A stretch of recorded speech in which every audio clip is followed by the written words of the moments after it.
लोगों के घरों में सोना चांदी पैसों की डकैतियाँ चोरियाँ होती हैं। अब लाहौर में लोगों के जूते भी महफूज नहीं हैं और जूते जो हैं आप अपने सीने से लगाकर आपने भी सोना है। शादियों पर तो आपको पता है ये जूते चोरी करने की जो रस्म है इसको अदा किया जाता है सालियों की तरफ से। मेरे को पता नहीं केड़े साले ने चुके ने मिला पता। और DHA जैसे इलाके में अगर वारदात हो जाए तो वहाँ पर जदीद टेक्नोलॉजी की मदद से ये इन्होंने क्या उठाना है, इनको तो फुटेज भी हमने दी है जिसमें बाज़िया चेहरा उसका नज़र आ रहा है। दूसरी बात इसमें ना बड़ी एक इम्पोर्टेंट जो है ना वो ये है कि ये जो चोर है ना ये मुझे SHO ने बताया जी इसका नाम अवैस है और ये हैबिचुअल है, मतलब इसका एक पूरा एक क्रिमिनल रिकॉर्ड। अब DHA कैंट के जितने भी लोगों के साथ वारदातें हुई हैं ना और अपने वारदातों की वजह से वो थानों के चक्कर लगा लगा के थक गए हैं, मैं तो एक पूरी इनके खिलाफ अब कैंपेन एक करने लगा हूँ। मेरे घर की फुटेज है और ये चोर जो है ये फलांग कर आया है और मेरे जितने भी जूते थे ना मेरी बेगम के, बच्चों के, मुलाजमीन के, वालिद साहब के, वो सारे उठा के ले गए। और ये DHA फेज़ 1 में मैं रहता हूँ और SHO वही है खुरम। हेलो खुरम। तो आप ये देखें यासिर साहब के लोगों के घरों में सोना चांदी पैसों की डकैतियाँ चोरियाँ होती हैं।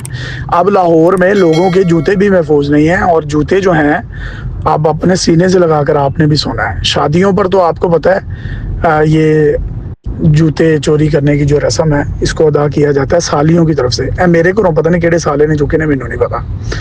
दूसरी गल ये कि मैं फुटेजा फिर सेंड की SHO ਨੂੰ ਤੇ ਉਹਨੇ ਮੈਨੂੰ ਕਿਹਾ 48 घंटे में थोड़े बंदे फड़े जाएंगे।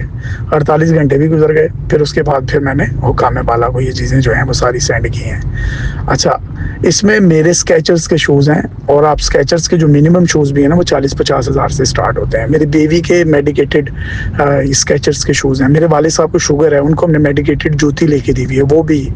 फिर बच्चों के जो थे, मुलाजमीन के जो थे वो भी इवन जो है ना वो सारे के सारे ये उठा के जो है वो ले गए हैं। अब एक तरफ ये कहते हैं कि जदीद टेक्नोलॉजी और ये सारा मामला, और DHA जैसे इलाके में अगर वारदात हो जाए तो वहाँ पर जदीद टेक्नोलॉजी की मदद से ये इन्होंने क्या उठाना है, इनको तो फुटेज भी हमने दी है जिसमें बाज़िया चेहरा उसका नज़र आ रहा है। दूसरी बात इसमें ना बड़ी एक इम्पोर्टेंट जो है ना वो ये है कि ये जो चोर है ना ये मुझे SHO ने बताया जी इसका नाम अवैस है और ये हैबिचुअल है, मतलब इसका एक पूरा एक क्रिमिनल रिकॉर्ड है। तो इसका मतलब है इन्होंने प्रोसिक्यूशन स्ट्रॉन्ग नहीं की, तफ्तीश स्ट्रॉन्ग नहीं की, जिसकी वजह से अदालतों ने क्या किया, उसको रिलीफ दे दिया और उसको बरी कर दिया और वो ये यहाँ पर मौजूद है। अब इसकी SHO ने बताया जी नाम भी उसने अवैस बताया, उसने बताया जी यहाँ का रहने वाला है, बस गिरफ्तारी उसकी करनी है। तो भाई जब आपके पास नाम पता है, ईच एंड एवरीथिंग उसकी मौजूद है, तो आप स्ट्रॉन्ग प्रोसिक्यूशंस करके इनको बिहाइंड द बार परमानेंटली क्यों नहीं करते। और अगर ये DHA कैंट जैसे इलाकों में ये वाले मामला यासिर साहब हो रहे हैं तो फिर ये मतवसत इलाकों में क्या मामला होता होगा। और ऊपर ये मैडम को जो है सब अच्छे की रिपोर्ट देते हैं, ये तो उनको मामू बना रहे हैं। अब DHA कैंट के जितने भी लोगों के साथ वारदातें हुई हैं ना और अपने वारदातों की वजह से वो थानों के चक्कर लगा लगा के थक गए हैं, मैं तो एक पूरी इनके खिलाफ अब कैंपेन एक करने लगा हूँ कि देखें या ना तो इस सिस्टम में ना शहरियों का ये साथ देते हैं, मैडम को कहते हैं नीचे ये सब अच्छा है। और दूसरी तरफ आप ये देखें जब आप हाफ टाइम जो है वो अपने ऑफिस में टाइम देंगे तो इसी तरह के मामला होंगे।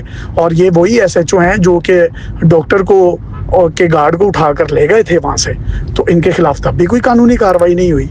तो फिर इसके बाद ये इसी जगह पे मेरे घर के सामने से एक लड़की अगवा हुई मेहरान गाड़ी में आज से 6-7 महीने पहले, वो भी ये सेम जगह है, उसकी भी फुटेज सारी दुनिया ने जो है वो देखी हुई है। फिर एक मेरे दोस्त हैं, उनकी खड़ी हुई गाड़ी को पीछे से आके कोई हिट कर गया, उन्होंने 15 पे कॉल की, थाना डिफेंस से की पुलिस आई, उन्होंने उसके हवाले बंदा कर दिया, उन्होंने पैसे लेके बंदा छोड़ दिया, वो भी इन्हीं का था।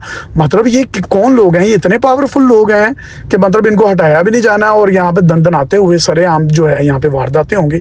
तो ये भाई सारा का सारा एक कंटेंट है, इसको देख लीजिएगा।